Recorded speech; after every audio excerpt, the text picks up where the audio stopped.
Welcome to our day two debrief. Got some interesting stuff here to talk about already here at the beginning of the story.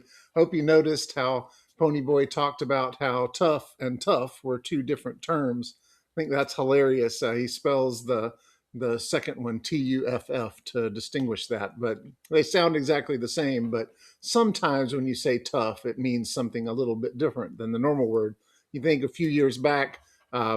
People started using fat, which were two completely different words, which made a lot of couples have a tense time. I actually heard a guy say to his girlfriend once, "Man, you look fat," and she's like, "Which kind?" So anyway, it's just funny that in every culture and every time, words kind of are used differently, and sometimes their meaning changes over time, and different generations use words differently. But that's just kind of a side thing. I think really interesting and something that we need to watch is the tension between Ponyboy and his oldest brother, Derry. You notice that Ponyboy is sure that Derry doesn't care anything about him. All he does is yell. He's always on my case. But I hope you're listening for the clues that may indicate something else is going on. And in particular, Soda Pop's take as they're kind of winding down, he tries to explain what his version is, what he observes. And Pony's like, no, there's no way. He's just worried about me. It actually makes a lot of sense, but Ponyboy is sure that Soda is wrong. So just remember, we only get our narrator's thoughts. That's one of the limits of this point of view. He's telling the story. We hear his observations, his thoughts. We never get to know what's going on in Derry's head, so we have to listen for clues because you can't always assume the narrator is right about everything. If you ever read The Hunger Games, there's a long spell where Katniss is sure in her head that Peeta is playing her, right? And we spend half the book wondering, is she right? Or is Peeta straight and on the up and up? Does he really love her from the start? It kind of sounds like he does later. And that makes us wonder, was our narrator an undependable observation from the very beginning? Anyway, that's Hunger Games. I hope you read it if you haven't already. Same kind of thing here. We can wonder, is his observation correct? Is he thinking the right things, or is this just his take? Anyway, moving on, you notice Ponyboy's shaken up by being jumped, and they calm down by passing out the cigarettes. Now, remember, this was written a long time ago. Even when I was a child, it was much easier for people to find cigarettes. There were vending machines in restaurants that anybody could walk up and get. It would have a note that says, "These are only for grown-ups," but they're in restaurants. You could walk up and get cigarettes anytime you wanted. And especially in kind of working class settings, less wealthy families, it was not strange for kids. One of my relatives, a couple generations earlier, said he started smoking when he was 12. That was normal in his neighborhood. So it's very weird for us to think about that because of the way our society has moved towards dealing with smoking and the availability of cigarettes. So a bunch of kids, most of whom are under 21, maybe all of them. That was weird. So it was a different time. It was the 60s.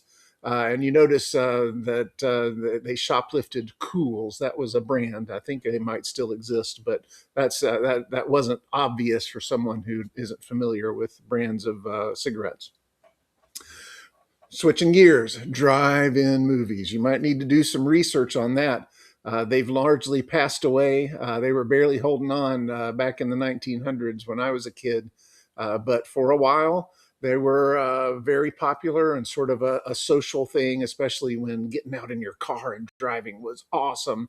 And so you can tell in this area where the story's taken place, having the car and getting out and seeing and being seen and visiting, everybody was there. You remember they went to that first drive-in and they knew everybody and they got caught up on who was having fights and who had stolen what, all the gossip, the tea, if you will.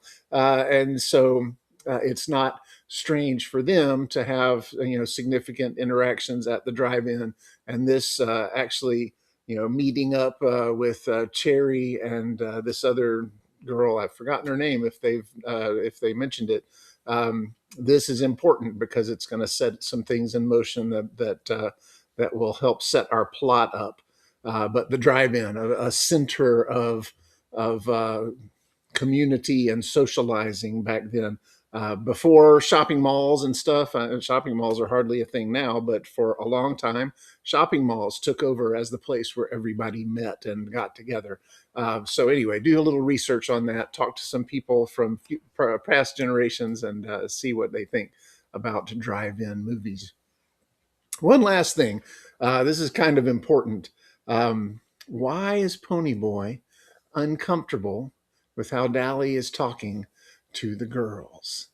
You remember that Ponyboy is uncomfortable being stereotyped. He didn't like the way the richer kids looked at him and treated him like he was lower. But notice he says, "Oh, if it had been a greaser girl, I would have joined in." So he's actually applying the same stereotypes he doesn't like to have applied to him. He's actually thinking, if these were low class girls, this would be fine. But these are rich girls, these are higher class girls. They deserve to be treated better, which is 100% not true. Yeah, how much money you have or what part of town you live in should have nothing to do with how you're treated. But he was falling for the exact thing that bothered him. That's interesting. That's very human nature. Happens all the time. I'm not judging him. I'm just saying this is what's going on. He's stereotyping and he's thinking that different people deserve different treatment. Even Pony, who is trying to break out of that box that he's been put in. So just watch out for that. How he thinks about himself and people in his category, and how he thinks about those other people, because he's wondered, what are those girls like who don't swear all the time and don't do this and do that, who are higher class or wealthier. So we're going to find out very soon what happens when the two worlds collide, and when he gets to know somebody who is different from himself. Will he be surprised, or will he think, I was right all along? That's what we're watching for. So I'll see you next time.